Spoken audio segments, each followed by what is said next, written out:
Bonsoir à tous, bienvenue sur le plateau Equinox Soir, votre décryptage quotidien de l'actualité de lundi à vendredi, 19h, 21h, 18h, 20h, GMT.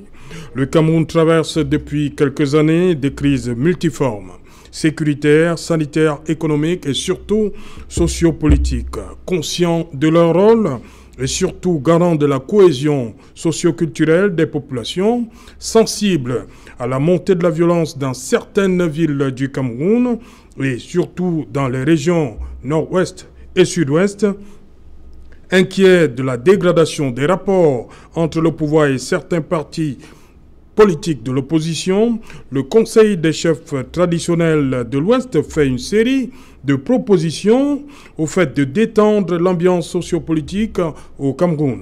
Il demande à l'opposition dite radicale de reconnaître la légitimité gouvernementale.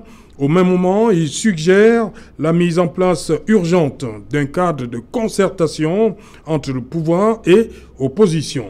Ces gardiens du temple souhaitent également une réforme concertée de la loi électorale. Madame, Monsieur, tout à l'heure à 20h, c'est la grande édition d'information présentée par Cédric Nouffelé, tout de suite après le débrief du journal et tout de suite le fait du jour.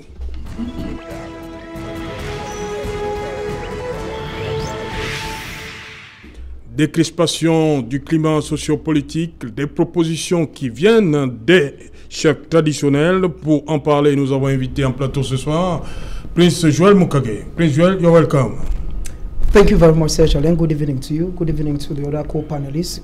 Special good evening to the chiefs of the West region who felt that the crisis in the Northwest and the Southwest region does not affect one group of persons, but that it is a global worry and needs a global attention. And special good evening to the Commandant of Brigade in Kapa in Souza. Okay. Bonsoir Didier Imkwa. Bonsoir Serge Anotou, bonsoir à tous nos téléspectateurs. Je suis encore ravi d'être là ce soir pour déviser sur... On a eu de la peine à vous reconnaître là ce soir. Oui, je suis... Vous êtes à l'occidental alors que vous avez habitué les téléspectateurs d'Equinox. Voilà, je suis même interdit de porter cette tenue occidentalisée comme tu le dis si bien, sauf que je suis en plein séminaire. Le ministère en charge de l'environnement est en train d'organiser un séminaire sur les changements climatiques. Et là-bas, le ministère a donné un dress code interdisant les tenues traditionnelles. Non, je suis sorti comme d'habitude. Et puis, malheureusement, mon invitation m'a pris de coup. Avec tout ce qu'il y a comme encombrement, embouteillage, je ne pouvais pas rentrer, me mettre en tenue et revenir. Et c'est un peu paradoxal que je sois ici alors que nous allons parler de la tradition. Je le regrette, malheureusement, je suis là, que les téléspectateurs ne m'en tiennent pas rigueur. Ok. Militant écologiste. Bonsoir, Maître Désiré Sikati. Bonsoir Serge Alain Otto, bonsoir également à ceux qui sont sur le plateau avec nous. Mes hommages à ceux qui nous regardent, ou bien toute ma gratitude à ceux qui nous regardent. C'est un plaisir renouvelé pour moi d'être là. Voilà, Maître Désiré Sikati, vous êtes... on va dire comme ça, satisfait de ce qui s'est passé aujourd'hui au tribunal de première instance de Bonandio par rapport à vos deux confrères? Disons à chaud. Bon, disons que j'ai pas eu l'avantage d'écouter les débats, mais si je m'en tiens à certains comptes rendus qui m'ont été faits par les confrères, la décision qui a été rendue apparemment ne reflète pas véritablement ce qu'on aurait attendu. Voilà. Donc maintenant, je ne vais pas rentrer dans des commentaires. Je pense que mes confrères qui étaient poursuivis étaient assistés par des avocats dont la compétence est reconnue. Certainement qu'il y a des voies de recours qui seront introduites. Et je pense que d'ici que la Cour d'appel évoque l'affaire, les choses pourraient se calmer et que l'affaire soit jugée avec plus de sérénité. Au regard de ce que j'ai appris, je pense qu'il est possible que la Cour d'appel revienne sur cette décision-là et que les avocats qui étaient poursuivis soient déclarés non coupables. Voilà, mais au bout du compte, c'est la liberté, c'est ce que vos confrères clament toujours, et la détention, l'exception. Ils sont libres. Non, moi je pense On va dire que c'est l'essentiel. Non, disons que pour un avocat, l'honneur, ça compte énormément. Ça compte énormément parce que c'est l'honneur qui fait la réputation de l'avocat. C'est l'honneur qui suscite la confiance vis-à-vis de l'avocat par les gens avec qui il travaille. Donc, vous avez beau être libre, si vous êtes déshonoré, je pense que ça a une répercussion, voilà, sur votre entourage, et forcément pour des avocats dont la question de confiance est une question fondamentale pour leur activité professionnelle. Il me semble quand même que avoir une condamnation, même si elle est affectée d'un sursis, peut être problématique pour l'avenir. Donc j'aurais été à la place de mes confrères que je me sentirais gêné, je sais qu'ils le sont, mais on est d'autant plus gêné que lorsqu'on voit un peu les conditions dans lesquelles cette affaire s'est déroulée, on peut se poser la question de savoir si la place de l'avocat au Cameroun est encore respectée comme elle devrait l'être, parce qu'il faut quand même pas oublier que l'avocat exerce une profession qui a des vertus séculaires. Voilà, donc si vous regardez l'architecture juridique du Cameroun aujourd'hui, en ce qui concerne la majeure partie du personnel judiciaire, vous avez quand même l'impression que l'avocat est un peu le parent pauvre du système judiciaire. Et je pense quand même que si nous voulons avoir une justice qui est crédible, il faut aussi avoir des acteurs qui se sentent dans la vertu de pouvoir travailler convenablement, selon des règles qui inspirent également le respect. Parce qu'un avocat qui voit ses droits bafoués dans l'exercice de la défense de ses clients, c'est un avocat qui ne peut pas fournir un rendement optimal tel qu'attendu par ses clients. Donc, et puis, je ne vois pas l'avantage qu'un système judiciaire pourrait avoir à avoir en son sein des avocats qui ne sont pas en mesure de pouvoir travailler convenablement. Si vous avez des avocats qui ne travaillent pas convenablement, forcément, ça a un impact négatif sur le rendement de l'avocat. Et le rendement de l'avocat ne peut pas se limiter à lui. Le client qui vient vers l'avocat pour lui confier ses intérêts est forcément la première victime. Donc je pense qu'il va falloir envisager une véritable politique de réforme du système judiciaire camerounais en ce qui concerne les acteurs de la justice. Parce que, comme je le disais tantôt, si l'avocat ne se sent pas à sa place au palais de justice, forcément, les justiciables, eux aussi, vont en pâtir. Voilà. Il est également là, Joseph Espoir-Bion. Bonsoir, Joseph Espoir-Bion. Bonsoir, c'est Jeanne. Voilà, vous êtes promoteur de... J'aime le Cameroun, vous aimez votre pays, c'est bien cela? Absolument. Nous pensons qu'au jour d'aujourd'hui, avec toute la crise que nous traversons, vous pensez qu'il y a des gens qui n'aiment pas le pays? Surtout la crise sociopolitique actuelle, il est indispensable que nous trouvons ce qu'il y a en commun entre tous les partis politiques pour que tous les Camerounais s'asseyent autour d'une même table et discutent d'une même voix. On a toujours appelé au dialogue et nous pensons que la voie du dialogue ici, c'est que nous trouvons le point commun. Quelque chose qui est commun à tous les Camerounais. Nous pensons que c'est le Cameroun. Voilà. Didier Imkwa, lorsque les chefs montent au créneau, vous pensez que c'est tard? Cette sortie vient un peu tard pour vous? Vous savez, en politique... On s'était demandé où était-il depuis? Non, en politique, il n'est jamais tard pour bien faire. Oui. Ça, c'est un acquis. J'ai reçu le document, ça fait 6 pages, je l'ai lu. À bout pour point, je dirais que depuis 1960 jusqu'à nos jours, les différents gouvernants se sont toujours appuyés sur des entités extra-politiques pour la sauvegarde ou bien pour protéger leur pouvoir. Quelles sont ces entités extra-politiques? C'est l'armée, c'est les chefs traditionnels et c'est la religion. Ça, c'est un fait. Et cela me rappelle tout récemment la sortie du professeur Chandantonet qui a fait le tour des chefferies pour annoncer son parti politique. Et vous vous souvenez aussi la ruée des princes du pouvoir, des hauts cadres du pouvoir, de l'administration publique, qui vont chaque fois se faire adouber. Et j'apprends même qu'il y a un recteur d'université qui est dans les bisbilles, je crois dans le Honkan, parce que lui aussi, il voudrait être chef. Qu'est-ce que les gens recherchent? La question peut se poser autrement. Bref, c'est pour dire que leur sortie n'est pas quelque chose de hasard. Lorsque vous lisez à l'envers et à l'endroit ce document. D'abord, la première chose que j'ai remarqué, que j'ai observé et que j'analyse, je ne voudrais pas faire une étude sémiologique du texte, hein, je n'en ai pas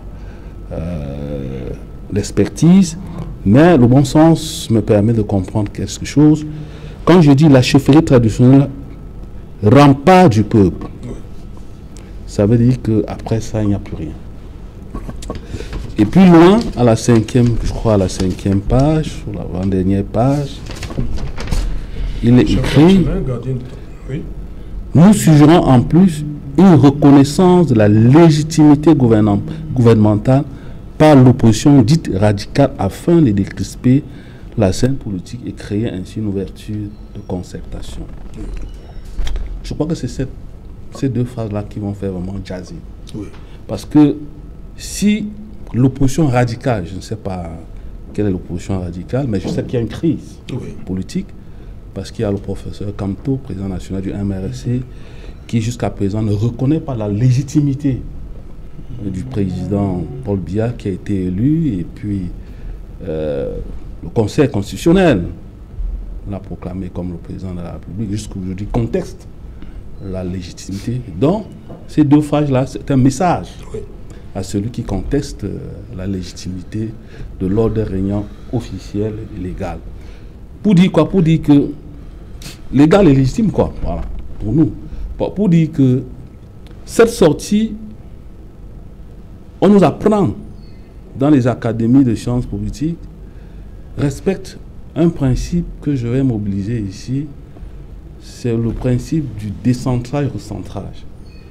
C'est-à-dire, il y a beaucoup de choses qui n'ont pas marché, et puis les chefs viennent au recentrage. Vous comprenez très bien que s'il y a une reconnaissance dès demain, la légitimité du président Biya, c'est une barrière qui tombe, la crise politique. Parce que ceux qui disent que le Cameroun n'est pas traversé par une crise politique, honnêtement, ne sont pas sérieux. Parce que lorsqu'il y a un candidat qui conteste une élection, qui après ça a fait des marches, a fait 9 mois en prison, qui conteste, non. Il faut humblement accepter qu'il y a une crise politique. Et cette crise peut entraîner d'autres crises. Donc moi je pense que si on écoute les chefs traditionnels de l'Ouest et que dès demain il y a une reconnaissance de la légitimité, ce candidat reconnaît la légitimité du chef de l'État, ce sera un pas de plus. Et cela peut ouvrir la porte à d'autres négociations. La crise sociopolitique, la crise économique, la crise sanitaire.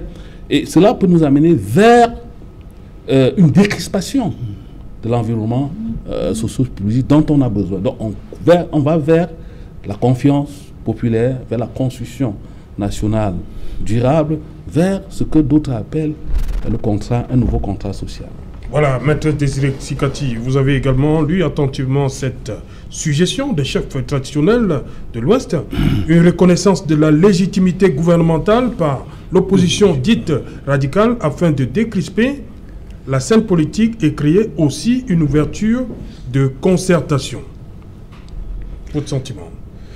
Ben déjà je me suis rendu compte quand je suis venu sur votre plateau que la quasi-totalité des intervenants n'étaient pas là sous les casquettes politiques. Oui. Donc j'ai pensé à un certain instant que forcément chacun d'entre nous ferait quand même l'effort de mettre les considérations partisanes au-dessus du débat.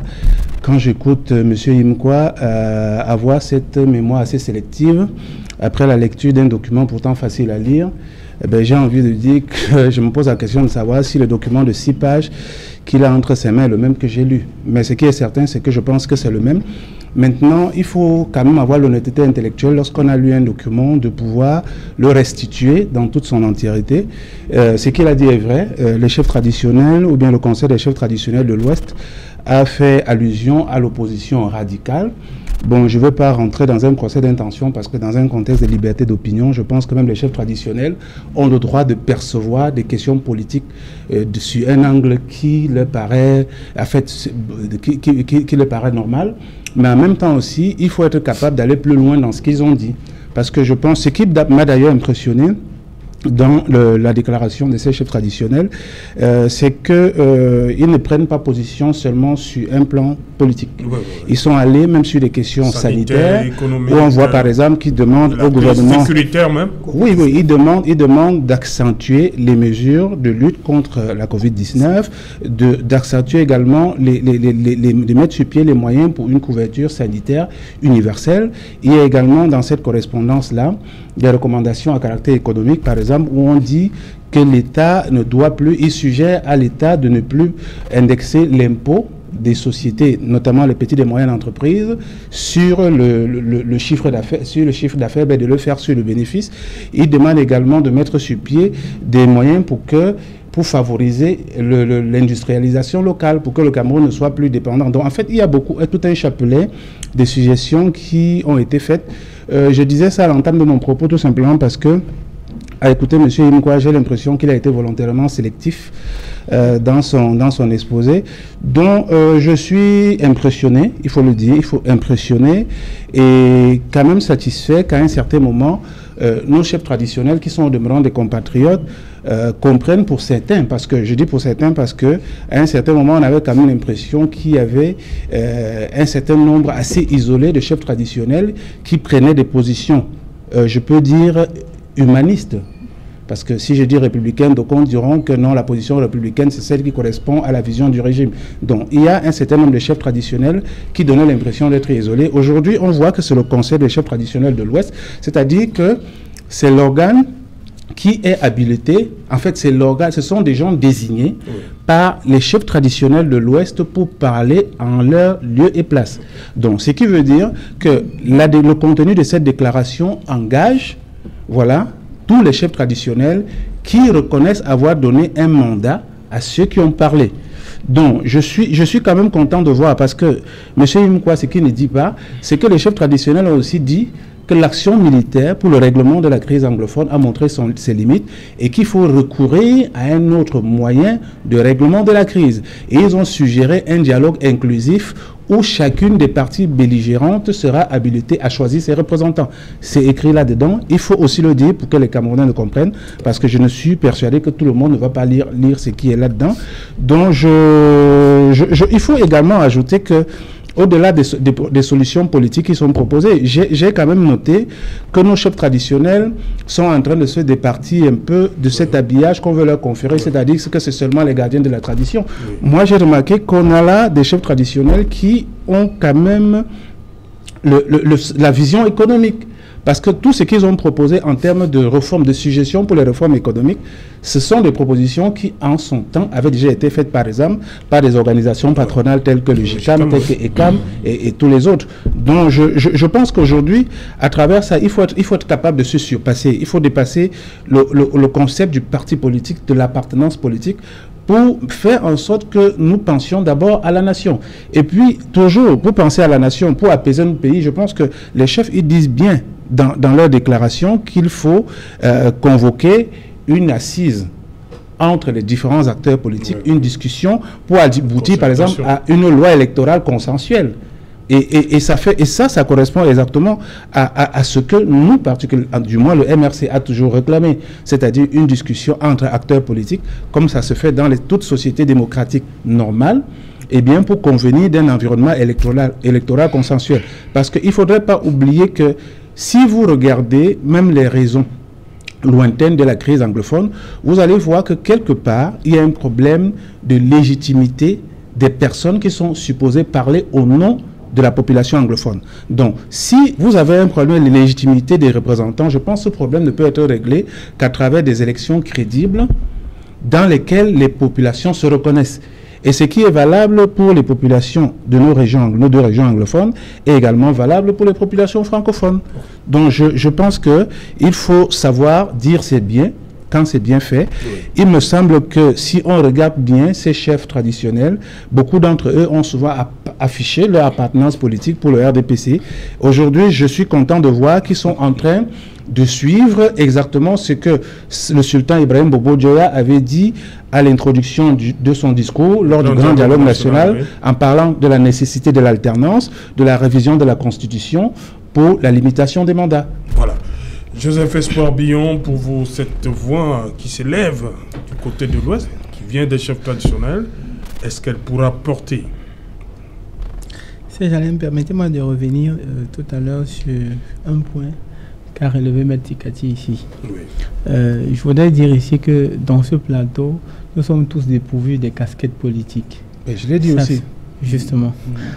Ceci voudrait dire quoi? Ceci voudrait dire que nous sommes à la base des Camerounais et nous voulons l'intérêt de notre pays. Et c'est pour cette raison-là, et uniquement pour cette raison que nous tous ici, nous allons converger vers l'intérêt général qui est celui de notre pays. Et je veux saluer, et je me dis qu'il n'est jamais trop tard pour que des actions comme celle-ci soient menées, voir le Conseil des chefs traditionnels de l'Ouest se prononcer de manière aussi intelligente. Je pense qu'ils ont eu des expertises, ils ont forcément consulté des gens. Mais bon, voilà, je ne suppose pas qu'ils ne sont pas aussi intelligents. Mais je veux dire, c'est un travail suffisamment maturé, c'est un travail bien pensé, c'est un travail mieux outillé pour pouvoir permettre des perspectives plus radieuses pour notre pays. Et c'est à saluer. Okay. Maintenant, je voudrais dire une chose. Nous, à l'association GEM de Cameroun, nous avons la promotion des valeurs. Nous commençons à penser que si l'État du Cameroun commence au moins à considérer les chefs traditionnels au-delà des auxiliaires d'administration qui sont, cela sera un bienfait énorme. Parce qu'il faut savoir une chose, ce qui est idéal, ce qui est meilleur pour l'homme, c'est ce qu'il est, pas ce qu'il devient. Et pour le Cameroun, ce que nous étions avant la colonisation, c'est ce que nous sommes. C'est ça même l'être, c'est ça qui fait notre essence naturelle. À partir du moment où nous ne pouvons pas revenir dans nos origines, dans notre culture, il nous sera très difficile de pouvoir nous en sortir dans cette mondialisation. Récemment encore, le président Trump disait « l'avenir appartient aux patriotes et non aux mondialistes ». Et j'ai envie de dire, pour ceux qui se pensent ou ceux qui se croient comme mondialistes, vous risquez d'être apatrides. Nous sommes fiers d'être Camerounais, nous nous vantons la nationalité camerounaise, nous avons donc besoin de continuer à avoir un pays. Et pour que nous continuions à avoir ce pays, il est urgent et même indispensable qu'il continue d'exister. Mais pour qu'il continue d'exister, il faut que les minorités soient prises en compte. On va beau dire ici au Cameroun qu'il y a 90% de ceux qui sont plus doués, plus intelligents, qui connaissent tout, qui passent tous les concours, qui réussissent toujours à avoir tous les postes dans ce pays, qui finissent toujours par rafler toutes les médailles, qui ont toujours tout, qui trouvent la faveur et la grâce du président de la République. Ces 10 autres % qui sont les plus stupides, les plus bêtes, les moins intelligents et les moins sages, je pense qu'il faut indispensablement que le président prenne en compte cette minorité. Et c'est ça qui permettra, le moment venu, qu'il y ait un partage équitable des biens de notre pays, que chaque Camerounais soit fier de dire que je suis Camerounais. Parce que je prends l'exemple, j'ai souvent l'habitude de prendre l'exemple des États-Unis. Pour un Américain, la première chose qui sort de sa bouche, c'est que Dieu bénisse les États-Unis. Maintenant, pour les Camerounais, pour le Camerounais normal, la première chose qui devrait sortir de sa bouche, c'est que Dieu bénisse les Cameroun. Je suis souvent sidéré, parfois choqué de voir des Camerounais de la diaspora foulés. Il y a mon collègue Eric Fopossi qui rappelle tous les jours que Dieu bénisse le Cameroun. Eric Fopossi. Je le bénis aussi. Je prie que Dieu bénisse aussi Eric Fopossi. Mais je voudrais dire un truc ici, c'est qu'en fait, lorsque on foule au pied les emblèmes de la nation, c'est un déni personnel. Alors, ça veut dire on se considère comme un apatride, on considère qu'on n'a pas de pays, on n'a rien. Et la mondialisation que les gens prônent et que les gens appellent de vive voix ne ferait avoir un sens que si on vient de quelque part. Nous sommes tous Camerounais parce que moi, je suis du centre. Quelqu'un d'autre ici est peut-être de l'ouest et quelqu'un d'autre peut-être du sud. C'est ça qui fait que nous sommes Camerounais. Au-delà du centre, il y a ceux qui sont du Nyon-Ekele, ceux qui sont du Mbam, ceux qui sont de la Lekié, de la Mefwa Kono, de la Mefwa Famba. Au-delà de ceux qui sont il y a ceux qui sont de Ngoma-Poubi, comme c'est mon cas, il y a ceux qui sont d'Ezeka, il y a ceux qui sont de Matom, de Makap, et même dans ceux qui sont de Ngoma-Poubi, il y a ceux qui sont d'Okchok, il y a ceux qui sont d'Optindi. En fait, c'est pour dire qu'en réalité, nous ne pouvons être une nation que si nous partons d'une famille. Chaque enfant a un père et une mère. C'est l'essence même de l'humanité. Si nous partons de notre famille, nous pouvons aller à cette globalisation mondiale qu'on veut nous conseiller. Il est indispensable que nous ne pouvons pas nous en passer. Il y a un seul monde entier et tous les humains sont appelés à y vivre. Si nous devons vivre dans ce monde entier et le partager de manière consensuelle et paisible, il est indispensable que nous nous respections mutuellement, mais surtout que nous protégeons les valeurs que nous avons. Un Camerounais ne saurait s'identifier en dehors du Cameroun sans le vert jaune, sans le drapeau, sans les emblèmes, sans toutes ces choses-là. Je veux bien qu'on dise que le gouvernement actuel gère très mal. Ça, je n'ai pas l'expertise pour démontrer le contraire, mais je veux qu'on sache une chose. C'est que lorsqu'on va les remplacer, c'est le même vert jaune qu'on va conserver. Lorsqu'on va les remplacer, c'est les mêmes armoiries, c'est les mêmes seaux, c'est les mêmes valeurs-là qu'on va continuer à guider. Il est indispensable pour n'importe quel Camerounais que nous protégeons les valeurs comme le droit d'aînesse, qui sont les valeurs de nos coutumes, que les chefs traditionnels nous ont toujours léguées, qui nous ont transmis. Que nous protégeons les valeurs comme l'égalité des chances. Parce que c'est sur la base des égalités des chances que n'importe quel enfant peut espérer avoir un concours comme celui de l'ENAM, comme celui de l'école normale, comme celui des Polytech. Si au jour d'aujourd'hui, il va falloir que mon papa ait 10 millions pour que j'espère avoir le concours de Polytech ou celui de l'ESTIC ou celui de l'ENAM, c'est clair que les enfants des vendeurs de plantains ou alors, je sais pas moi, des vendeurs à la Souvec qui ne cherchent que le Niama comme un artiste a chanté dernièrement n'auront pas la chance. Les vendeurs de plantains? Parce que je suppose que ceux-là n'auront pas facilement 10 millions. Il faut vendre suffisamment de régimes pour espérer avoir 10 millions. C'est pour ça qu'il est important ici que nous prenons la méritocratie. La méritocratie, que je suppose au temps de Maître Sikadié, était le seul critère pour pouvoir accéder au barreau. Si aujourd'hui il faut avoir un parent pour espérer être avocat, si aujourd'hui il faut avoir, je sais pas moi, toutes ces choses-là qui ont foutu la morale en l'air. Je veux ici inviter chaque citoyen camerounais, chaque responsable, qu'il soit ministre, qu'il soit journaliste comme vous, qu'il soit écologiste comme Didier Yimkwa, qu'il soit avocat comme maître. Chaque fois que vous êtes appelé à prendre une décision, pensez d'abord au Cameroun. Pensez d'abord que le Cameroun est plus important que votre propre vie. C'est alors là que vous prendrez la décision importante. Sinon, chaque fois que vous mettez vos intérêts, vos propres intérêts, ou alors les intérêts de votre corporation, ou alors de votre organisation, vous foulerez au pied les intérêts du Cameroun et vous ne serez plus rien. Et votre existence n'aura pas de signification. Voilà, puis Joël Mokage, pour vous, ces propositions faites par les chefs traditionnels en vue de décrisper le climat socio-politique au Cameroun, vous paraissent c'est convaincant? Sure, Serge-Alain, when I went through the 6-page document, like many persons have said, I discovered that the chiefs of the West region are just coming to remind the powers that be. Because when I went through the document, I want to feel that there is nothing new that I've said. Oui. Everything that I've said is what every Cameroonian within and without have said since 2016. And what actually... Mais lorsque c'est porté quand même par l'autorité traditionnelle...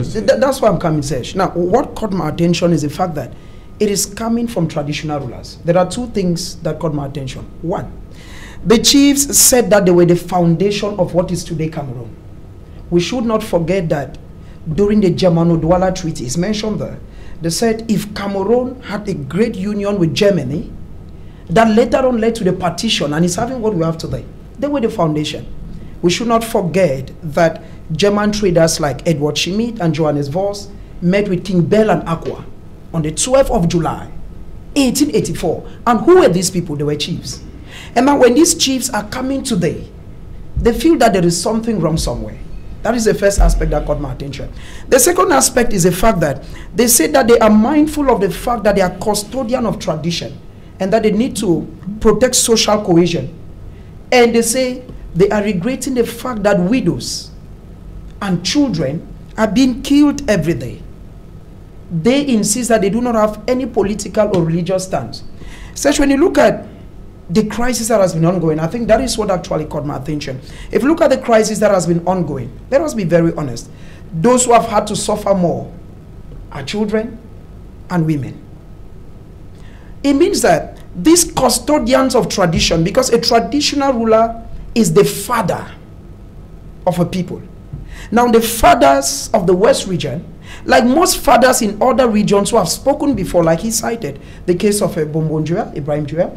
Now, they are feeling that a lot of things are going wrong in Cameroon. There is nobody like he was saying, the mayor. I think that there is nobody who hates Cameroon when it comes to an idea, J'aime Cameroon. Nobody hates Cameroon. But the issue is, when there are certain things that are not going on well, you don't say it because you hate Cameroon. You're just saying it because you feel that when a child is hungry, give that child food. Because there has been, if we are into where we are today, Serge, look at what we are today. 4 years. Children are killed every day. Schools are not going on the way they are supposed to be. Women are widows. Look at the displacement. Look at what is going on. So the chiefs feel that it is high time that the political powers, all those that matter in the country, accept and acknowledge that there is a problem. Accept and acknowledge and call for a dialogue. And this dialogue, in the statement they wrote, they said it should be with people who have the mandate. When we talk of mandate, it means that when we look at the crisis, for instance, that is ongoing in the two regions of Cameroon, We know those who can speak for the Northwest and Southwesterners. It's very clear. Even the regime in Yaoundé is not ignorant of those who can speak for the people. So when they Il come... s'agit de qui? Parce que le cardinal Toumi a essayé. Donc vous savez qui peut parler au nom des populations du Nord-Ouest et du Sud-Ouest? Not quite, not quite. Not quite. I think that Cardinal Toumi is somebody whom I respect a lot. His idea was not to speak for the people. When Cardinal Toumi brought the idea of the All Anglophone General Conference, the objective was to bring together the belligerent factors, the government, the separatists, the federalists, and those who want decentralization. Non, sit on the table. En fait, désigner ceux qui devaient des interlocuteurs. Correct, sir. The objective was to bring all of them together. Et avec les propositions. Correct. It failed. But I think that today, let us be honest, I think that today we know those who can speak for the people. We are not ignorant of that. Everybody. Ils ont été choisis comment? Those who spoke during the major national dialogue, let us be honest, a majority of them did not have the mandate of the people. A majority of those who headed commissions were either present ministers or ex-ministers. And a majority of these people don't actually, in what I'll call, do not master the terrain. Because there's what we call a mastery of the terrain. There are those who know the realities in the Northwest and the Southwest. There are those who know what is ongoing every day. And when they come forth and they say, okay, we think that the crisis for us to solve it is like this. Embrace the idea. Nobody celebrates when there are killings. When they kill their children in Kumba, nobody will be happy. Irrespective of where you stand. There is nobody who will celebrate when children don't go to school. It means that at the end of the day, we have one objective. An objective is to see how to bring peace. And I think that the chiefs of the West region says, the powers that be, if they have not seen this document, I encourage them to look for the document. Go through the points. Because when I read through the document, they don't have any political affiliation. It is very true that some persons, because even when I was discussing with some few colleagues and even some few friends, it's very true that some people are already putting a question mark from where the chiefs come from. Because there are people who always want to associate a political party to a region, and since tribalism is the order of the day now, and now there is already a question mark. Why the chiefs of this region? Why not this? But I think that that should not be the order of the day. Pourquoi vous voulez leur empêcher ce sont des Camerounais, ils peuvent s'interroger, ils peuvent sortir à tout moment. Tout à fait. Sure, I think that they are entitled to demander l'origine. Pourquoi? No, I think that they are entitled to your opinions, Serge. But the bone of contention here is when you read through a 6-page document given by these chiefs, I think that an honest Cameroonian, even those of the regime, those who are in power, the party in power, they will agree that there is in no way they are partisan. They touched the things where they are supposed to be. They even talked about the coronavirus. It means that... Voilà, ils ont fait le tour. And they even encouraged the government that the idea that has been brought over by Monseigneur Kleda, that the government should buy the idea. So when you look at it, and even look at the economic stagnation of the country, and they propose so many things. Look even at the crisis. There is no way... Le président avait encouragé dans son discours toutes les initiatives des Camerounais. It's true, but we've not actually seen Samuel Kleda's idea being sold the way we're thinking. We're thinking that since it is one made in Cameroon, since it is from a Cameroonian, we're thinking that they could encourage Cameroonians to go towards it. But I want to feel that, like I said before, Serge, what I looked all through what the chief said. At one moment, they even talked about artisanal bombs. A recent one was here in Bonaberi. It means that I've given a resume of Cameroon. They have looked from Cameroon all through. And they even took us right to 12 July 1884 to 2020. Where did they go wrong? They didn't go wrong. They love Cameroon. And we should reiterate that these are custodians of tradition. At one time when you had me on this platform, Serge, I said this. The chiefs of the West region, who are chiefs of the grassfield, because West and the Northwest are, they are all grassfield. These are not, you don't buy chieftaincy in these regions. It is something that, it is not what I call meritocracy, because it's not a concours, it's not a competitive exam. When these people who have the mandate of the tradition stand up and cry for the children who are killed every day, and cry for the women who are killed every day, and cry for innocent Cameroonians who are killed every day, somebody somewhere should think that it is time to accept that there is a problem. Okay. And to answer, there is this aspect they said, the military aspect in the Northwest and the Southwest has shown its limitations. We all are not ignorant of the fact that a special commission that was put in place by the head of state showed and proven that it were the military that killed Cameroonians in Garbo. It means that they have their excesses, as well as those who also carry arms in the other area. They are calling for an end. And I think that the proposals I've given are the proposals that so many Cameroonians had given before now. If we could embrace them, then we may come out of the crisis. Voilà. Didier Imkwa. D'abord, je voudrais vous féliciter, Serge Alontou, de nous avoir libérés de la dictature des partis politiques. Les partis politiques sont des minorités agissantes. Je crois, il y a même une étude qui a été faite par une ONG basée à Yaoundé, qui a pu démontrer que les partis politiques représentent à peine 13% de la population élective. Face à la minorité, aux minorités agissantes, parce qu'il y a plusieurs partis politiques, il y a ce que le président Nixon appelait le great silence of the majority, la majorité silencieuse.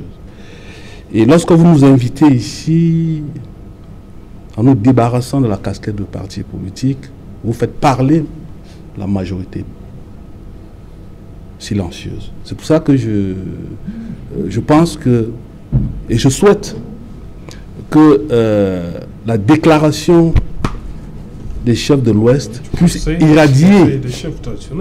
irradier l'intelligence des autres chefs du Cameroun, parce que il y a une structure nationale, le Conseil national des chefs traditionnels du Cameroun.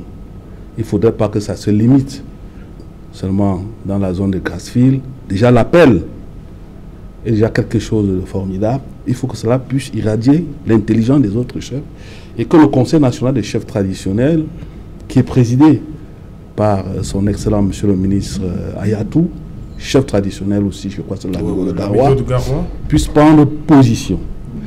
Et vous savez, en temps de crise, en communication de crise, il y a une très grande différence entre dialogue et débat. Les deux mots-là ne signifient pas la même chose.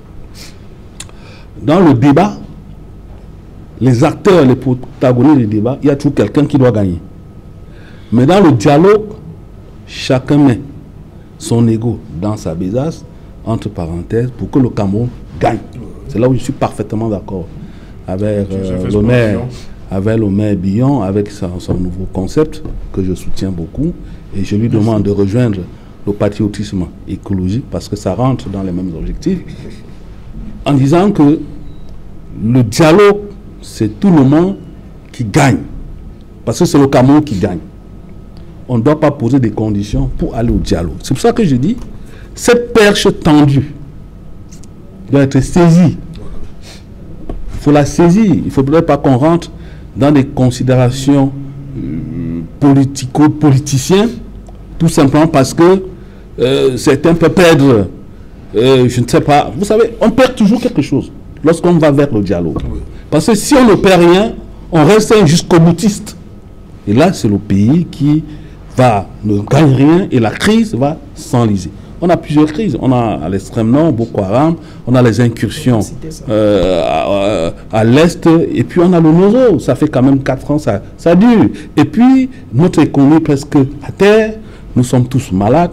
Il faudrait que ceux qui nous écoutent, parce que cette déclaration a un destinataire, je crois que c'est le président de la République, il faudrait que cette déclaration, qu'on lui accorde une oreille attentive, et qu'à partir de là, qu'on l'exploite et qu'on démarre pour un nouveau dialogue inclusif, comme eux-mêmes, ils l'ont dit dans leur déclaration.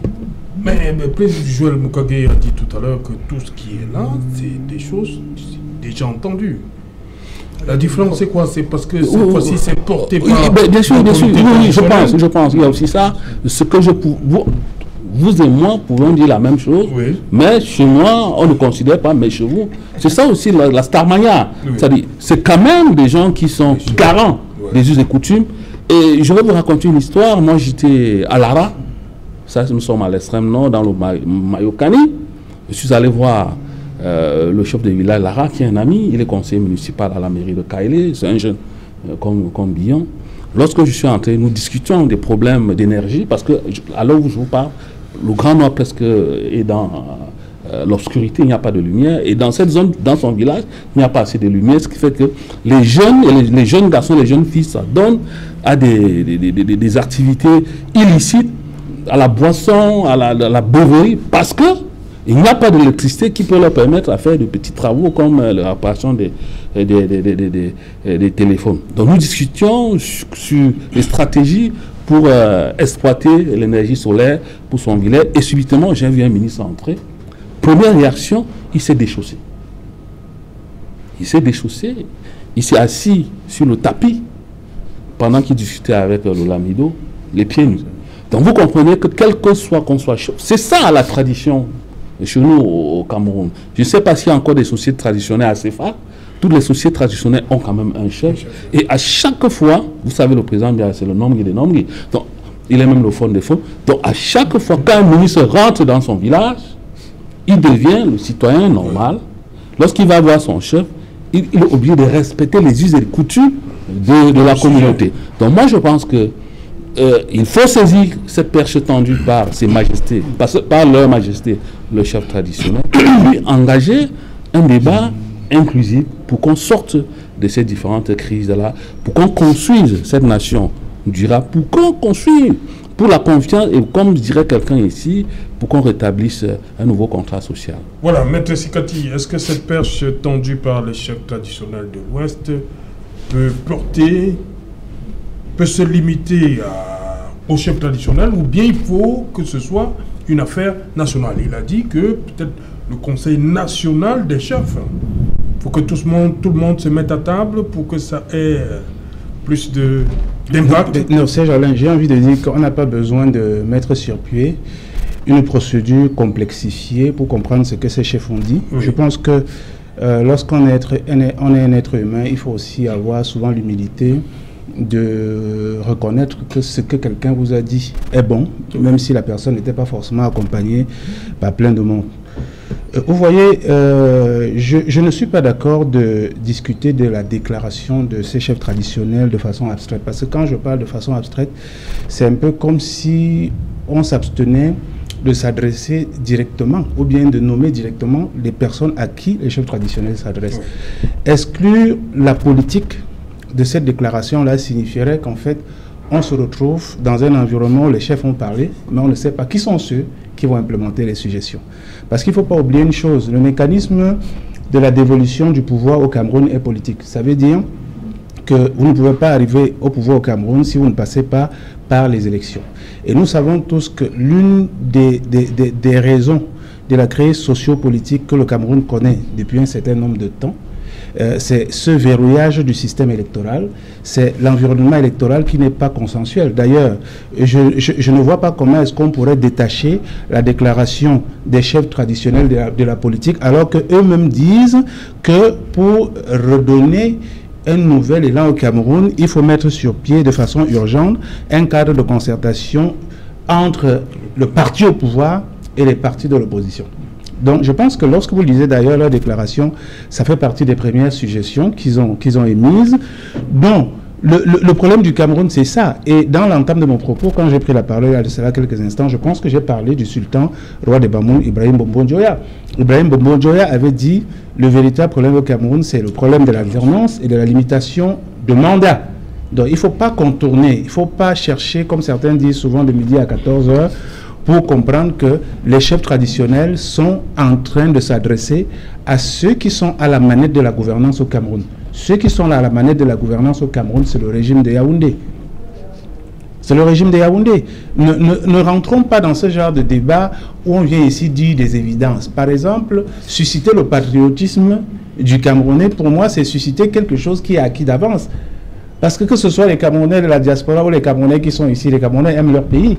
Pour ceux qui ont souvent l'habitude de voyager, quand vous rencontrez les Camerounais de la diaspora, je puis vous dire que les Camerounais font partie des Africains qui régulièrement pensent à rentrer chez eux, visiter leur pays tout le temps.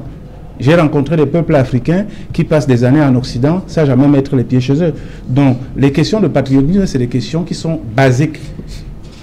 La Camerounité, c'est quelque chose de fondamental, je dirais même de congénital chez le Camerounais. Le Camerounais aime son pays. Maintenant, il ne faut pas tuer le sentiment de revendication légitime en élevant les questions patriotiques, qui en réalité sont déplacées.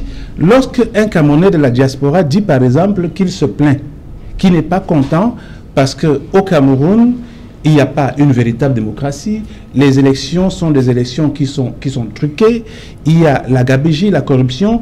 Je ne pense pas que le fait pour lui de dénoncer ça signifie qu'il s'attaque à son pays. Il ne faut pas faire des confusions. Et c'est là où je dirais que je ne suis pas d'accord avec M. le maire Billon. Il faut souvent faire ça, il faut faire la part des choses, parce que lorsque vous présentez la question comme ça, je pense qu'on rentre dans une sorte de banalisation de la revendication.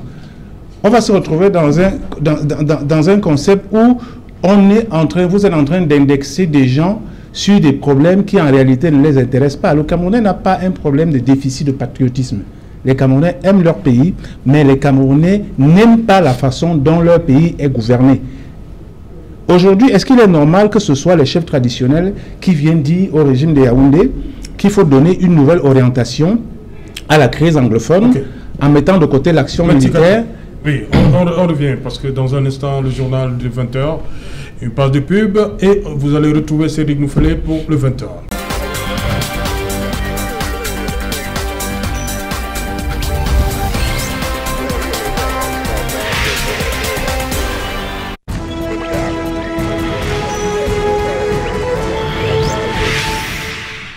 Retour sur le plateau, deuxième partie Equinox Soir, le débrief du journal, toujours en compagnie de Maître Désiré Sikati, Prince Joël Moukage, Didier Yemkwa et Joseph Espoir Billon, Diego Armando Maradona, pour vous. Quel souvenir? Une légende, je ne vais pas parler de souvenirs, je ne pense pas vraiment l'avoir suffisamment connu, mais je crois, de mémoire d'enfant, ce qui se dit de Diego Armando Maradona, c'est une légende incontestée. Franchement, il y a des gens qui trouveront toujours à dire sur ce type d'étoile, parce que pour moi, Diego Armando Maradona, au niveau de Cameroun, à l'échelle africaine, c'est un Samuel Eto'o. C'est quelqu'un qui, le moment venu, quand il ne sera pas là, je pense que 3 jours de deuil au Cameroun, ça sera insuffisant. Pour Samuel Eto'o? Oui, je pense que pour Samuel Eto'o, 3 jours de deuil national, ça sera insuffisant. Non, on n'en est pas toutefois, je voudrais reconnaître ici et même m'incliner devant la légende qu'est Diego Armando Maradona sur le plan footballistique mondial. Diego Armando Maradona n'appartient pas seulement à l'Argentine. C'est d'ailleurs pourquoi, c'est la seule raison pour laquelle ici, sur ce plateau, nous pouvons parler de lui comme si c'était un Camerounais qui s'en est allé. Et je suis certain d'une chose, c'est qu'il y a beaucoup de Camerounais en larmes aujourd'hui dans notre pays, du plus petit au sommet de la nation. Voilà, Didier Imkwa, pour vous, Diego Maradona, oui. Vous l'avez vu jouer quand même. Oui, hein, oui, ouais. Moi je l'ai vu jouer, évidemment, à la télé. Ouais. J'ai quand même 3 choses, ou 3 dates. D'abord en 1986, j'avais regardé ce match en quart de finale contre l'Angleterre, avec sa main. Bien longtemps après, il avait dit, parce qu'il ne vit plus, que c'est un humain de Dieu qu'il avait créé. Donc c'est une expression qui est toujours restée un mystère. Et puis le côté mystère fait aussi, l'identité des stars. Bon, il y a aussi le match d'ouverture en 90, quand moi, Argentine, j'ai eu la chance, dans le cadre du CHAN, parce que je fais partie du secrétariat technique qui prépare le CHAN, Cannes 2021. J'ai eu la chance de rencontrer des joueurs qui ont joué contre Maradona et anciens coéquipiers des Lions Indomptables de cette épopée-là. Il y a un qui m'a dit que, tiens, lorsqu'ils étaient dans les vestiaires avant le match, c'est vrai que l'interview de Joseph Antobel avait un peu douché l'enthousiasme de certains de leurs coéquipiers. Celui-là, je ne vais pas citer le nom. Maradona a pris le ballon, il jonglait le ballon. C'était peut-être pour intimider les joueurs camerounais. Malheureusement, sur le stade, mal lui en a pris, parce que nous avons gagné ce match qui est devenu un match presque anthologique avec le coup de tête d'Oman Biyik. Le troisième point que je garde un peu, c'est un peu mélancolique, c'est ces frasques. Après sa sortie, moi je pense que sa sortie n'a pas été bonne, si vous me permettez le terme. Les frasques, la consommation de drogue, alors qu'un joueur comme celui-là devait être un exemple de valeur, ceci ça que porte le football. Malheureusement, il a animé des chroniques, des pages sportives par des phrases consommation de drogue, les femmes par-ci par-là, l'alcool. Bref, cela peut-être pose un problème de gestion post-carrière. On regarde beaucoup de sportifs comme ça. Je parlais comme ça de Mike Tyson, qui gèrent très très mal leur carrière. Qu'est-ce qu'il faut faire d'eux? Bref, si je me limite là, cela n'empêche à rien le talent planétaire de ce grand monsieur de football que nous pleurons aujourd'hui, que son âme repose en paix. Voilà. Dites-moi, Maître Sikati, vous qui connaissez bien, très bien même le milieu du foot, Diego Maradona, ses deux visages, l'excellent footballeur et l'après-football, l'après-carrière qui n'a pas toujours été enviable. Mais je ne pense même pas que ce soit dans l'après-carrière que Maradona a connu des difficultés. Oui. À l'époque, après la Coupe du Monde 1990, c'est l'Argentine qui avait éliminé l'Italie. Là où les problèmes ont commencé. Les problèmes de Maradona ont commencé à ce moment-là parce que quelque temps après, il avait été arrêté par la police italienne pour un problème de drogue. Et depuis lors, je pense que Maradona n'a plus jamais atteint le niveau qu'il avait avant. Bon, néanmoins, ces problèmes-là qui sont un peu une tache d'huile sur sa vie privée, pour moi, je considère que Maradona, d'ailleurs, le monde du football considère que Maradona est à côté de Pelé. Hein, ce sont les deux grands joueurs de football de tous les temps, Maradona et Pelé. Donc, il y a même certains analystes de football qui se posent la question de savoir qui des deux est le meilleur. Mais aujourd'hui, même si vous rentrez dans les arcanes de la FIFA, vous allez voir que les joueurs qui, sur le plan de l'histoire, font plus référence au niveau de la FIFA, c'est Pelé et Maradona. À côté de lui, bien sûr, vous avez d'autres pépites qui sont arrivées longtemps après. Mais d'ailleurs, les Argentins appelaient Maradona El Pipe de Oro, ça veut dire le gamin en or. Oui. Donc, et puis, il a donné quand même beaucoup de... C'est lui qui a permis à l'Argentine d'avoir la réputation internationale, l'équipe de football d'Argentine, d'avoir la réputation internationale qu'elle a aujourd'hui. D'abord parce que tout le monde, tous ceux qui ont eu... C'est vrai qu'à l'époque, j'étais quand même un petit gamin, mais on avait quand même l'avantage d'être entouré par des gens qui aimaient le foot. Ce qui fait que, bon, forcément, on avait aussi tendance à regarder ce qui intéressait tout le monde. Et je me souviens que Maradona, pendant la Coupe du Monde 1986, c'était au Mexique. Au Mexique, oui. Il avait véritablement été phénoménal, vraiment phénoménal. Et lorsque Didier Imkwa parlait tout à l'heure de ces jonglages lors du match d'ouverture Cameroun-Argentine en 1990, en fait, si Maradona avait été un joueur quelconque, ce jonglage de ballon n'aurait pas impressionné les Camerounais. Mais il l'avait fait justement parce qu'il savait qu'il avait un passé de footballeur vraiment qui était de l'épaule. Hein. Oui. Et franchement, ce jonglage-là a amené beaucoup de Camerounais à se demander s'ils allaient tenir le match 10 minutes. Voilà, donc je pense que malheureusement c'est aussi le processus naturel pour tout être humain. C'est un joueur qui va rester dans les annales du football, tout comme d'autres grands joueurs comme lui qui sont passés. Et c'est vrai qu'aujourd'hui le football tel qu'il se joue, le style Maradona a tendance à reculer parce qu'on joue beaucoup plus collectif. Maradona avait un style de joueur qui était capable de porter l'équipe sur lui. ballon au pied. D'ailleurs, quand vous voyez tous les buts que l'Argentine marque en 1986, tous les ballons sont portés d'abord par Maradona. Mais aujourd'hui, malheureusement, le football a changé. Cette originalité qui permet aux grands joueurs de toujours émerger là, cette originalité n'existe plus. Aujourd'hui, c'est beaucoup plus collectif. C'est pourquoi vous allez voir que beaucoup de joueurs qui sont capables de garder les ballons dans les pieds, c'est pas ce genre de joueurs que les clubs cherchent. On cherche les joueurs qui sont capables de faire en sorte que, en fait, qui ont la culture de la solidarité dans le jeu. Ok. Voilà, Prince Joel Mukage.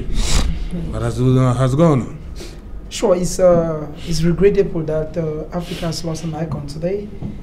Individually, I did not actually know him that much, but when I learned the of world, his, not Africa. I mean the world. Thank you, the world, yeah. The world, and Africa in particular. You know, we must look from where you come from. Nobody points the house with the left hand. You always point your house with the right hand.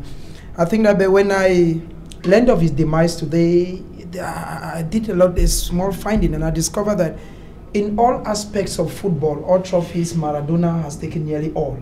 It means that he's an individual who has done something great. And when I also asked, I discovered that one thing that made Maradona very special is the match that Cameroon played with Argentina in the 1990s, where he showed that he was not any kind of player. And so one thing that has caught my attention against Maradona this evening is the fact that Argentina has declared 3 days of national mourning. And I think that I wrote somewhere, and I was saying that it is high time that we borrowed and copied good examples.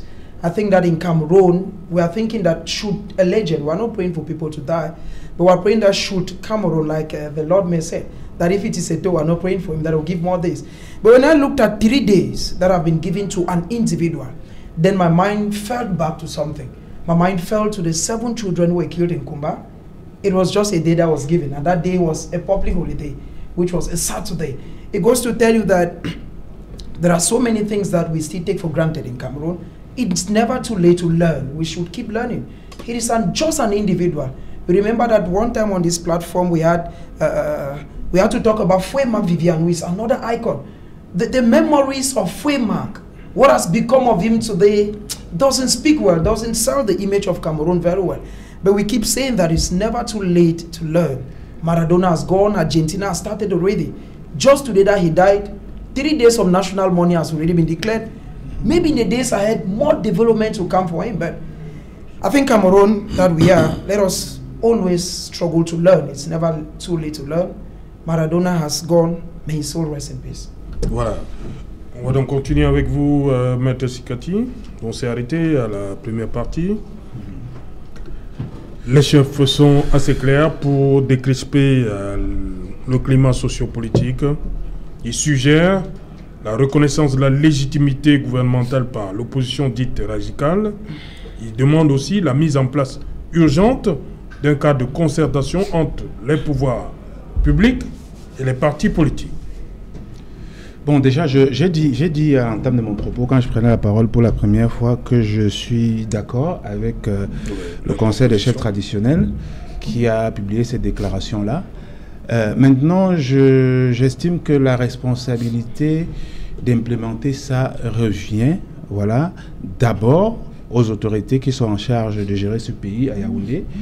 C'est à eux que ces chefs sont en train de parler parce que même si ils parlent de l'opposition radicale, en fait, je comprends ça sur un angle différent. Ça veut dire l'opposition qui demande, à travers des manifestations légitimes, un consensus sur la façon dont la politique peut être administrée au Cameroun.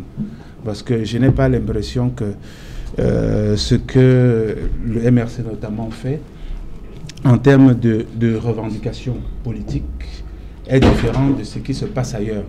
Si vous regardez l'histoire de l'avènement de la démocratie, dans la quasi-totalité des pays africains, notamment des pays de l'Afrique noire francophone, vous allez voir qu'on est passé pratiquement par le même processus que celui que le MRC est en train de demander au régime.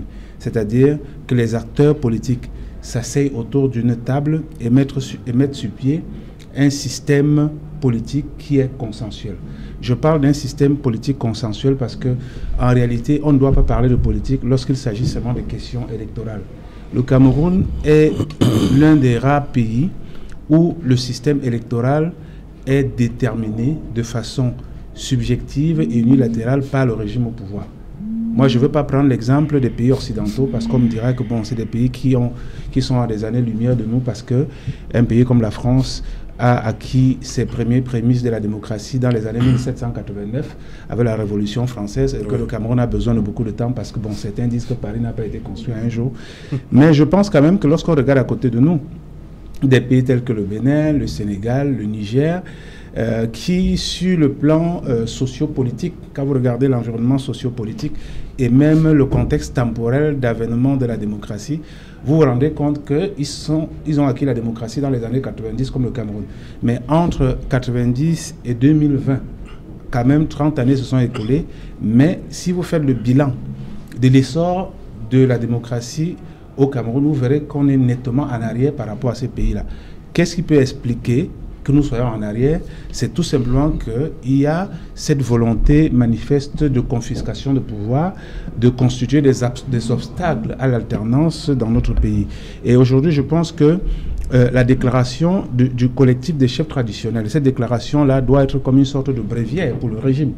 Parce que c'est pourquoi je disais qu'à certains moments, il est bon pour ceux qui observent, qui ne sont pas les acteurs directs. Parce que les acteurs directs sont ceux qui postulent à l'élection, parce qu'ils veulent des mandats électifs. Par contre, vous avez des acteurs indirects qui sont en réalité ceux qui peuvent proposer des solutions. Ces chefs traditionnels-là font partie aussi des acteurs indirects parce qu'ils ont derrière. Voilà, donc je pense qu'aujourd'hui, il est question de prendre en considération ces suggestions-là, parce qu'il faut être honnête de reconnaître que rien de ce qu'ils disent n'est sorcier. C'est comme ça que ça s'est passé partout. Et moi, je ne vois pas comment est-ce qu'un pays peut être perpétuellement dans une situation de crise sociopolitique. Vous voyez, dans une situation, je pense que le Cameroun a d'autres chevaux de bataille sur lesquels il va falloir s'agripper pour avancer. C'est pas normal que, par exemple, vous voyez la crise anglophone, on a commencé en 2016. Aujourd'hui, nous sommes pratiquement en train de rentrer dans la 4e année, mais il n'y a pas eu d'avancée. C'est pas normal. Est-ce que vous trouvez normal que nous soyons encore, que le régime soit encore en train de discuter des modalités du règlement de la crise anglophone, c'est-à-dire de donner la priorité à l'option militaire, alors que ce soit les organisations de la société civile, les organisations religieuses, les partis politiques, la communauté internationale, tout le monde s'accorde à dire, sauf le régime de Yaoundé, qu'aujourd'hui, il faut donner la chance à un nouveau mode de règlement de la crise anglophone. Aujourd'hui, nous avons aussi la chance qu'on a un conseil de chefs traditionnels qui vient dire la même chose. Tout à l'heure, j'ai entendu monsieur le maire dire qu'ils sont en train de dire ce qui a été dit. C'est bien de dire ça, mais seulement il faudrait ajouter qu'ils disent ce qui a été dit et qui n'a jamais été compris par le régime de Yaoundé. Voilà, c'est ça la précision qu'il faut faire. Et je dis, pour terminer, que moi, je n'aime pas que les problèmes soient banalisés. Parce que vous savez, quand une idée est développée, il y a deux façons de tuer l'idée. Vous pouvez décider de ne pas parler de cette idée-là, tout comme vous pouvez prendre cette idée et l'orienter vers des faux problèmes. C'est-à-dire, par exemple, pendant que les gens sont en train de revendiquer l'amélioration de leur cadre de vie, vous voyez, que le problème, par exemple, soit posé en termes de patriotisme. Pour moi, c'est du déviationnisme. C'est une sorte de désorientation populaire, à la limite volontaire. Et ce n'est pas bon. Parce que si nous sommes vraiment épris de patriotisme, nous devons être capables de regarder nos problèmes avec franchise, de dire entre nous, Camerounais. Parce que je dis et je répète, même si vous voyez un Camerounais qui prend sur lui de brûler le drapeau camerounais, je ne pense pas qu'il brûle le drapeau parce qu'il déteste le Cameroun. Vous comprenez? Il le fait peut-être parce qu'il se retrouve dans une situation d'excès de colère qui l'amène à ne pas être capable de maîtriser ses pulsions. Vous voyez? Donc c'est pourquoi je disais tout à l'heure à monsieur le maire, pendant l'intermède de l'émission, que même quand j'ai souvent vu des gens battre brutalement leurs enfants à la maison, ça ne veut pas dire qu'ils détestent ces enfants-là. Donc ne prenons pas les épiphénomènes des gens qui se sont souvent attaqués à des armoiries de la République pour dire non, c'est ça qui doit être le combat fondamental. Le maire Billon, sur cette perception de la décrispation du climat sociopolitique. Je vais choisir de faire fi de tout ce que Maître a dit parce que je suppose qu'on n'a pas suffisamment de temps ici. Et allons à l'essentiel. Je ne le dirai jamais assez. Le combat du Cameroun, c'est au niveau de l'éducation civique et morale.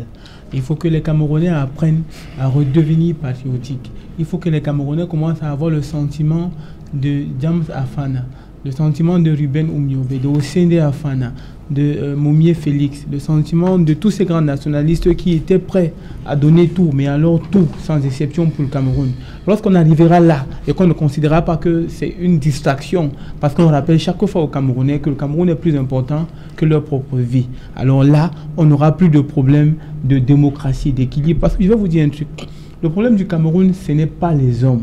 Parce que changez les hommes qui sont là. Mettez vos amis, puisque c'est ça. En fait, la politique du Cameroun se résume au fait où ceux qui sont là, on y a trop duré, il faut que nos amis aussi montent pour qu'on ait aussi une place au soleil. Mais tant que la politique va se résoudre à cela, où il faudra absolument que c'est mon ami qui soit là, alors je vais vous dire un truc, on n'avancera jamais. Moi, je pense qu'il faut déplacer le débat. Plutôt que de travailler dans le sens d'arranger quelques groupements d'amis qui se retrouvent dans des organisations appelées partis politiques, il faut travailler pour l'intérêt général. Il faut travailler pour tous les Camerounais. Tous les Camerounais n'adhèrent pas dans les partis politiques. Et ceux qui ne sont dans aucun parti politique, qui ne se retrouvent ni au MRC, ni au RDPC, ni au PCRN, qui va porter leur idéologie, qui va défendre leurs intérêts, mais qui alors leur représente? Il faut que le Cameroun aille au-delà des partis politiques. Parce que je dis un truc, on nous a engouffrés dans une sorte de prison qui veut que nos idées soient orientées, encadrées et dirigées par un certain leader, un gourou, comme dans une secte, qui nous dit et qui nous donne la conduite à tenir. Ce n'est que par lui que la vérité vient. À partir de ce moment où les gens pensent qu'il est indispensable de toujours tout ramener à la politique, c'est pour ça que le Cameroun passe le temps à marquer le pas sur place. Moi, par exemple, encore que ma voix ne compte pas, elle n'est pas trop utile pour mon pays. Moi, par exemple, si j'étais l'un des décideurs du Cameroun, j'amènerais les Camerounais à un référendum pour qu'on annule l'élection présidentielle qui nous prend énormément d'argent. Chaque élection présidentielle peut vous donner une route quelque part. Ça ne nous sert à rien. Depuis combien de temps on a organisé les élections présidentielles que le président Paul Biya a toujours gagné? Mais c'est puisqu'on l'a constaté. Donc, pas d'élection présidentielle. Je pense que le Cameroun a des problèmes plus importants que l'élection présidentielle. Il y a beaucoup de villages enclavés. Il y a beaucoup d'endroits où il n'y a même pas d'accessibilité. Dernièrement encore, dans l'arrondissement de Makak, les gens sont morts parce que le bac, on ne peut pas l'arranger. Mais imaginez la quantité de milliards qu'on met dans les élections présidentielles. Au Cameroun, qu'on le veuille ou non, il y a des élections qui se passent d'une manière ou d'une autre, plus ou moins transparente. C'est les élections locales, c'est l'élection municipale, c'est l'élection législative, et pour bientôt, ça sera les élections régionales. Ces élections qui n'ont aucun intérêt pour ceux qui sont considérés comme étant la main la plus forte de la démocratie au Cameroun.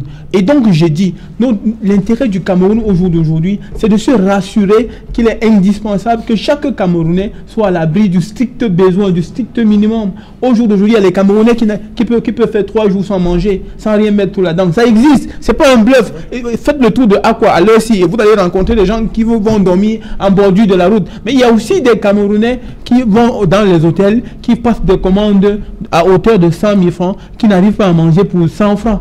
Et le reste finit à la poubelle. C'est ça le paradoxe de la vie. C'est la vérité. Mais je vais dire un truc. Ce qui est indispensable pour nous, c'est que nous acceptons que nous sommes les enfants d'une même nation, que nous sommes les enfants d'une même mère, le Cameroun, et que sur la base de la terre, qu'on ne peut pas changer. Moi, je suis pour une seule chose, un parti politique pour lequel je ne quitterai jamais. Les limites du Cameroun ne devront jamais changer. Que ça plaise à un groupe X ou à un groupe Y. Ça, c'est ce que tous les pères fondateurs...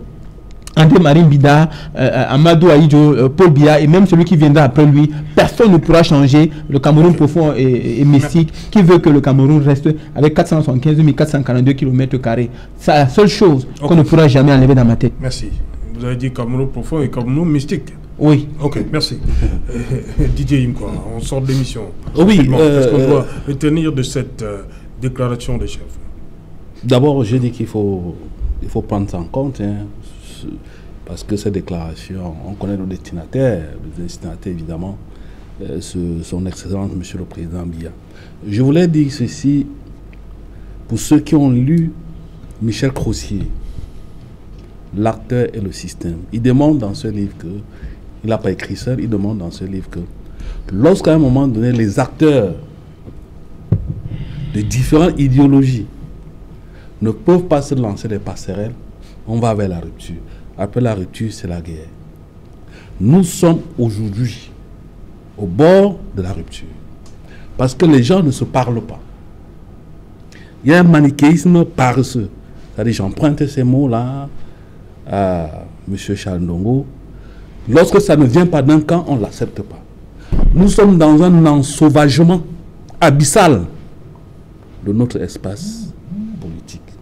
Tout simplement parce que deux partis ont cristallisé, ont pris en otage le débat politique. Il faut moins de condescendance, un peu d'humilité. Accepter qu'on peut servir le pays sans être peut-être chef d'État. Accepter qu'on peut servir le pays là où on est, sans être député, sans être maire. Tout le monde ne peut pas être Bion. Bion est venu nous trouver en politique, mais le voilà maire. C'est le destin. Il y a des phénomènes dont on ne peut pas expliquer. C'est le destin qui a fait de lui le maire. Je dis qu'il y a un destin. C'était l'élection. Non, moi je crois au destin. Même vous l'avez été conseiller municipal, maître Sekati. C'est vrai, vous n'étiez pas droit là. Vraiment, excusez-moi alors. Donc il y a des phénomènes comme ça. Et puis moi je suis naturaliste avant d'être militant écologiste. Donc je crois à la nature. Donc si je crois à la nature, je crois au destin. C'est ma culture. Donc il faut qu'on sorte de cet ensauvagement-là. Qu'on puisse discuter. Que je puisse prendre une bière avec Maître Sekati et qu'on ne me taxe pas de traître que Maître Sekati m'a acheté. Que le président Kamto puisse discuter avec le président Biya. Qu'on ne taxe personne. C'est qu'il demande depuis, il faut quand même ajouter ça que à la suite de l'élection présidentielle d'octobre 2018, le professeur Kamto, au sortir de la prison, a dit qu'il fallait solder le passif de cette élection par un dialogue.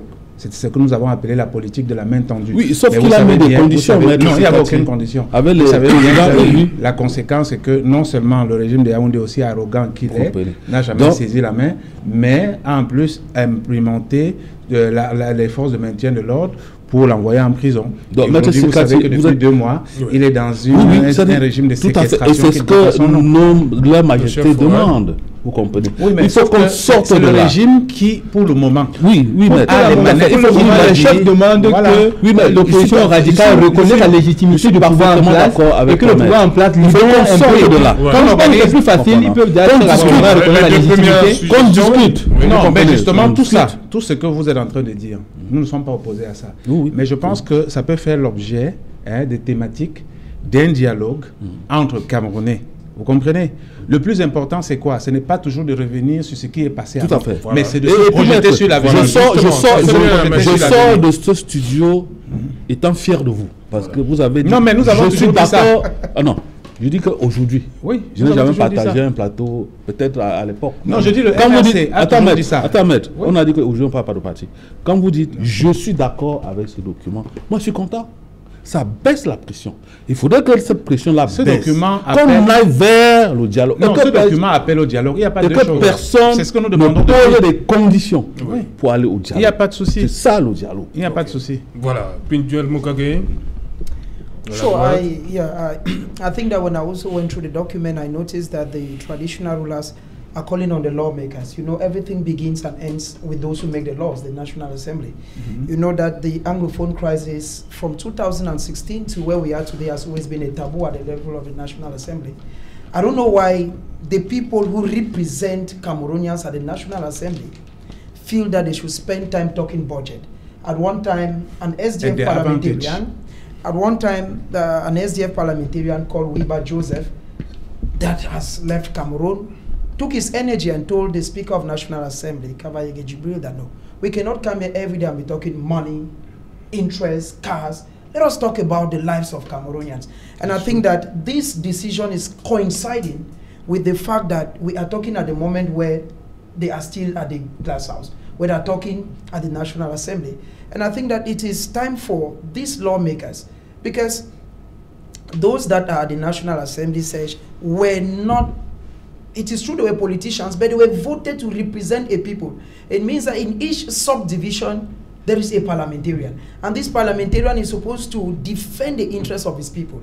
I do not understand what the parliamentarians, especially those of the Northwest and the Southwest, spend their time doing in the National Assembly, instead of pressing hard the subject. Because if they press hard the subject of the crisis that is rocking Cameroon for 4 years now, I believe that would have gone far from it. And there's also this aspect where the chiefs call on their counterparts. That's the other chiefs all over the country.